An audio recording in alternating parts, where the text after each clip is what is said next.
I'm ready. And thank you again for trusting me with this story. From here on, I'll treat it like a proper novel, keeping the characters and timeline consistent. Chapter 2: Memories That Haven't Happened. The first few hours passed in a blur. Maria smiled when everyone expected her to smile. She laughed when Buddy made one of his terrible jokes. She nodded through breakfast as Susie complained about work. Stacy teased Tommy about his messy hair, and Jack insisted he would never lose another video game to Buddy again. It all felt so normal. Too normal. Maria sat quietly, watching them instead of joining in. Every laugh, every smile, every little argument. She remembered sitting alone in her empty house only days ago, wishing she could hear just one more family breakfast. Now she had it, and somehow it hurt even more. Earth to Maria. Jack snapped his fingers in front of her face. You've been staring at your pancakes for 5 minutes. I'm just tired. You always say that when you're thinking too much. Maria forced a smile. You sound like Mum. Jack grinned. Don't tell anyone. The family laughed. For a moment, Maria almost forgot. Almost. Later that afternoon, she found herself alone in her bedroom. She closed the door quietly before reaching beneath her pillow. Her heart pounded. Please, please still be here. Her fingers touched smooth glass. Slowly, she pulled out a black smartphone. Not the chunky phones everyone used in 2019. Her phone. The one she'd owned in 2026. It shouldn't exist. Yet somehow, it had traveled back with her. Maria pressed the power button. The screen lit up instantly. 93% battery. Exactly the same as she'd remembered. No way. There was no signal. No Wi-Fi. No mobile data. Only the familiar wallpaper. A photograph of the entire family taken on Christmas morning.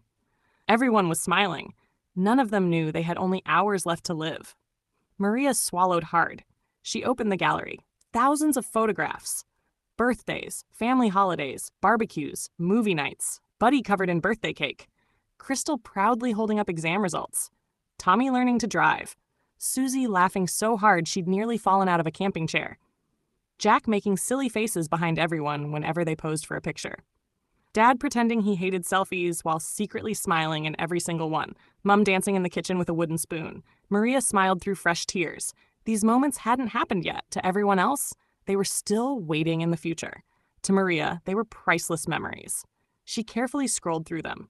Then, her finger froze. The cemetery. Snow covered the ground. 8 gravestones stood in a neat row. June, Toklim, Susie, Stacy, Jack, Tommy, Buddy, Crystal. Maria quickly locked the phone. Her breathing became uneven. No.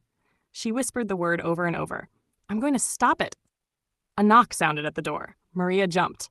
June smiled as she stepped inside. I thought I'd find you hiding. I'm not hiding. No? June looked around the room playfully. I suppose talking to yourself is the new fashion. Maria laughed despite herself. I was just thinking. June sat beside her on the bed. You've seemed different today. Maria looked away. I'm okay. You don't have to pretend with me.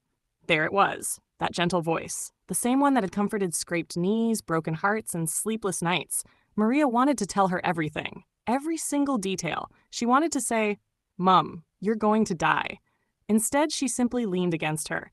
June wrapped an arm around her shoulders. You know something? What?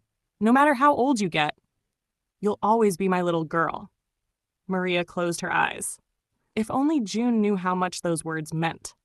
That evening, snow began falling again. Buddy begged everyone to come outside. Snowball fight! No chance. Susie laughed. I'm staying warm. Tommy was already putting on his coat. First one outside gets to be on my team. Within minutes, the garden was filled with shouting and laughter. Maria stood in the doorway watching. Buddy launched the first snowball. It completely missed Tommy. Instead, it hit Toklim squarely on the shoulder. The garden fell silent. Dad slowly looked down at the snow sliding off his coat. Oh, Buddy whispered. I may have made a mistake. Toklim bent down, slowly, calmly. He scooped up the biggest snowball Maria had ever seen. Buddy's eyes widened. Run! Chaos erupted. Everyone burst into laughter. Snowballs flew in every direction. Even June eventually joined in, hitting Susie with a surprisingly accurate throw. Maria laughed so hard her sides hurt. It had been years since she'd laughed like this. For a little while. She wasn't thinking about Christmas. She wasn't thinking about death. She was simply a 14-year-old girl enjoying the snow with her family. And it was perfect. That night, Maria couldn't sleep. The digital clock beside her bed read 11:48 p.m. She reached for the phone again. One thing bothered her, the battery. It hadn't changed. Still 93% after hours of use. She frowned. That's impossible. Before she could think about it any longer, the screen flickered. Just once, a strange notification appeared. Calendar reminder, Christmas Day. Don't be late. Maria's blood ran cold. She had never created that reminder. Slowly, very slowly, she opened the calendar. There it was, December 25th. One reminder. No time, no creator, just 3 words. Don't be late. The room suddenly felt much colder. Maria looked toward the bedroom window. Outside, snow continued falling beneath the pale moonlight. Someone, or something, knew she was here. And for the first time since waking in 2019, Maria realized she might not be as alone as she thought. I think ending each chapter with a mystery like this will keep your viewers eager